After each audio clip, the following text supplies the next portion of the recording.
মৌলানা আব্দুল হামিদ খান ভাসানী কিন্তু 1971 সালের 9 মার্চের ভাষণে বঙ্গবন্ধু 7 মার্চের প্রতি সে পক্ষে অবস্থান করেছিল এবং সে সর্বাত্মকভাবে বলেছিল যে মুজিবের সাথে আমি আছি, বঙ্গবন্ধুর সাথে আমি আছি। অতএব বাতিল করার মাধ্যমে এটিকে বুলন্ডিত করা আসলে সম্ভব না। কারণ আজকে দেখুন রিস্কালা, শ্রমিক, চা বিক্রেতা, আমাদের নারী সমাজের মায়েরা বোনেরা যারা আছে না কেন, প্রত্যেকেই তারা প্রথমেই বলে বঙ্গবন্ধু। শেখ মুজিব শব্দটা খুব কম উচ্চারিত হয়, কারণ ওই যে 1971 সাল পর্যন্ত তার যে অবিসংবাদিত নেতৃত্ব এবং সে যে সমগ্র জাতিকে একত্রিত করেছে, হ্যামিলিয়নের বাঁশিয়ালার মতো বাঁশের লাঠিকে সমরাস্ত্রে রূপান্তরিত করেছিল।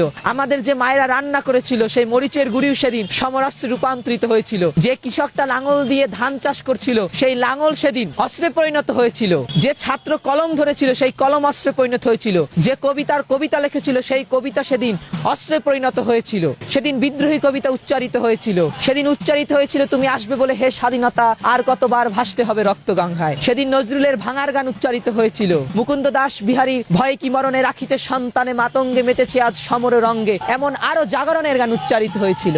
আজকে সেই উচ্চারণের পথে আমরা আবার আমাদের উচ্চারিত হতে হবে। একটি কথা মনে রাখতে হবে যে মোগলরা এই দেশে ইসলাম প্রচার করেছে, কখনো ইসলামের ধ্বনি, আজানের ধ্বনি বারবার উচ্চারিত হয়েছে, কিন্তু মন্দিরের শঙ্খের ধ্বনিকে ব্যাঘাত ঘটায়নি। মন্দিরের শঙ্খের ধ্বনি উচ্চারিত হয়েছে কিন্তু মসজিদের আজানের ধ্বনি কখনো ব্যাঘাত ঘটেনি। হিন্দু, মুসলমান, বৌদ্ধ, খ্রিস্টান সকলে সাম্প্রদায়িক সম্প্রীতির মাধ্যমে একটি সকলের আবাসযোগ্য বাসভূমিতে রূপান্তরিত করেছে। অতএব সেই বাসযোগ্য ভূমি কখনোই পরাজিত শক্তির হাতে বুলন্ডিত হবে না এবং হয়নি।